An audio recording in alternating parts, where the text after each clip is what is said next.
All right, team, I'm going to show you how to quickly analyze weather data.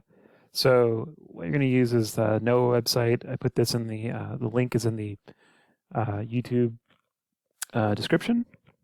So just go to this thing, and then in here you just search whatever town you want to find. You can find like international cities as well in here if you're doing stuff around the world. It'll look for weather stations at international airports. So it's going to be much more limited than within the United States. So anyways, let's say we wanted to look at McMinnville, Oregon. Okay, and then select your data sets and then do daily summaries. There's a bunch of other ways you can summarize data in here. It's fun to have a look around, but for our sake, we're going to use daily summaries. And then do whatever date range you want. Typically for long-term averages, it's 30 years or 20 years. So I just do everything from the millennium, but you can go back to 1990 if you want. So I'm going to start it from January 1st, 2000, and then until today. Okay, click apply. Then what we need is air temperature and we need precipitation. And so now you can see in McMinnville, we've got these three stations. If you click on these, you'll see that one looks good. It's 100% coverage of this date range, 2006 to 2020, right? So not all of the range that we want. If we go to this one, we have a really huge data set, but only until 2015. And of course, by the way, this data from 1894, that's data that folks were going out and taking taking manually from a weather station and recording, and then people have digitized that data.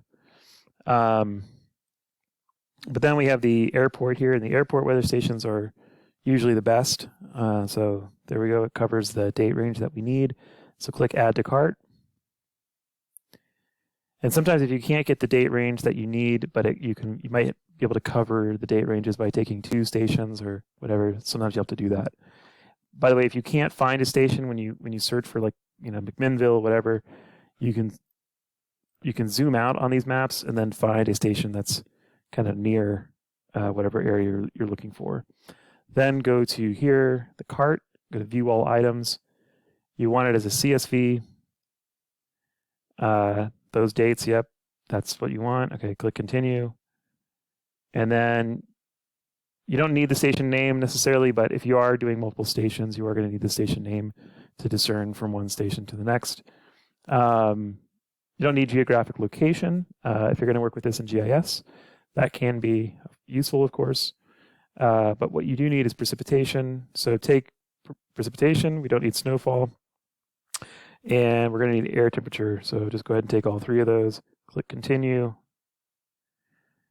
And then put in your email address and submit it. And now it's going to take a little bit of time, but it's going to email you a CSV file.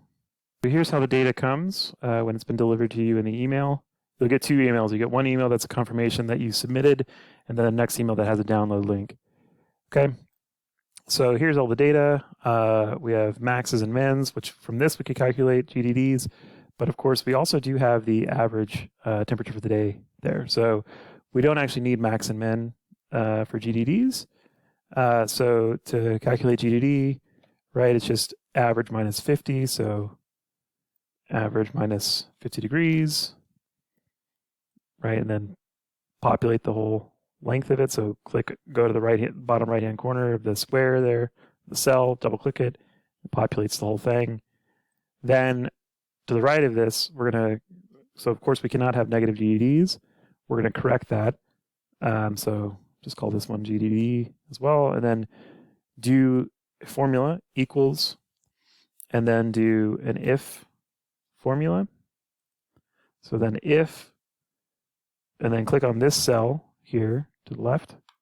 So if that cell is less than 0, comma, if it's true that it is less than 0, return 0, comma, if it's false, that it's less than 0, return the value, right? So if it's not less than 0, return the value in that cell. Okay, and then again, populate the column by just double-clicking on the right-hand bottom corner of the cell. Cool. So now you can see anything that's a positive integer is returned, and anything that's a negative is not. Okay. So now highlight the whole column, copy it, paste the column in H here as just values, right? Not just as, you don't want to paste the formula. Okay, so we can go ahead and get rid of this column. Cool. All right. So now here's how to quickly summarize this data. So you're going to do this using a pivot table. You're going to make a pivot table of a pivot table. So first, go ahead and just highlight the whole data set. We don't need station or name, but we do need date through to GDD. Then go to Insert Pivot Table. And then put the pivot table, so that was Insert, and then clicking on Pivot Table. You do it in an existing location. We're going to put a pivot table right here next to the columns. Click on the locations there, and then click in a cell next to these. Okay, click OK. All right, so now we need date. Great. We need GDDs, and move GDDs over to values here, and precipitation, and move precipitation over to values. Now you're going to get years, quarters, and date here. It just does that automatically. Get rid of quarters. So click on this thing, and then go to remove field. Go over to here, click in on a year here. Go to group selection. Get rid of quarters. And then we want months. Okay, cool. So now in values, you have count and precipitate, and count of GDD and count of precip. So what it's showing you is in January, there's 31 GDDs and 31 precips, right? That makes sense. There's 31 days. It's just counting the numbers, the number of numbers, right? We need to get sums. So click on that, go to value field settings, and then summarize value field by sum. There we go. Now those are the sums of the GDDs in those months. Do the same thing for precipitation. There you go. There's the sum of precipitation by month in inches. Cool. Okay. So now what you need to do is click somewhere else. Click on a blank cell over here on the side. Now hit. This is for a PC. If you're using a Mac, I'm sorry. All work is done on PCs in the professional world, so I suggest getting a PC. But you hit Alt, then D, then P. Okay. So now what you're going to do is analyze a Microsoft Excel list or database. That's what this is here. And we are going to create another pivot table. Okay, click Next. Oh, when you hit Alt D P, it's not Alt D P at once. It's Alt, then D, then P. Okay. Now the range you're going to use is going to be this pivot table. So just go ahead and highlight it. You don't really need the grand total at the end. Okay, and then click Next. Now, do it in a new worksheet that we're going to get this pivot table into, and click Finish. Okay, great. So now just do row labels, and then the sums of GDD and sums of precip. Move those sums over into the values. And then here, turn these into averages. So right now it's just the count of them, 21 years in January, right? 21 Januaries, 21 Mays. So click on that, go value field settings, average, and then do the same. Cool. So now these, if we take these data, copy it, paste it outside of the pivot table as values, right? And of course, those significant figures are absurd, so go ahead and reduce those by using this here, decrease decimal. And for GDDs, I'm not going to go to decimal place. Okay, so now you have GDDs, and so this will be LTA GDDs, LTA precip. There you go. So, and actually we have a problem in this data. So this is something you should always do when you're doing this stuff. Check your data, right? This looks absurd. So you can see it looks like we're only accumulating like 300 growing degree days, 400 growing degree days in McMinnville. So go back to the data set. Remember, we calculated GDDs from temperature average. We didn't do it from max and min. And if you look down the data set, temperature average goes away. And then suddenly we end up with zeros from 2012 on. So that made the average over here in this pivot table small. So what we need to do now is just recalculate GDDs.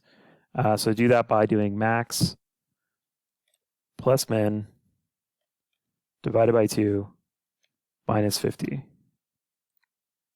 Okay. And again, fix this by doing an if statement. If that is less than 0, it is 0 or return the value.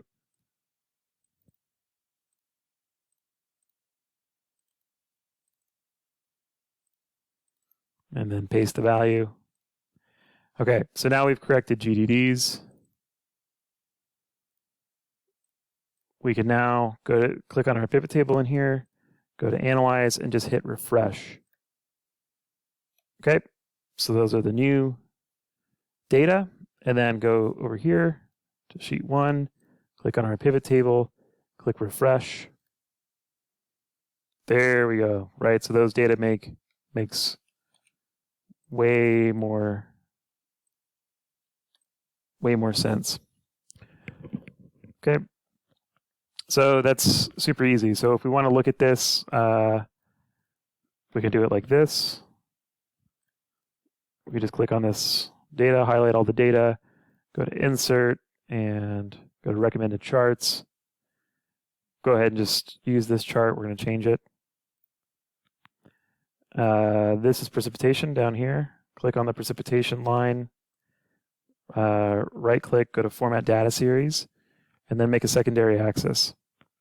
Okay, and then here I'm going to change this to bars. So go to Change Chart Type, and GDDs, I'll turn it into bars. Cool. So that's one way to view this kind of data. I think it's kind of an interesting way to look at it. It's often when I'm looking at long-term averages of various regions, this is how I'll look at it, so I can view rainfall and GDDs at once. Cool. The next video, I'll just show you how I'd like you guys to present this data in reports and discuss it in reports.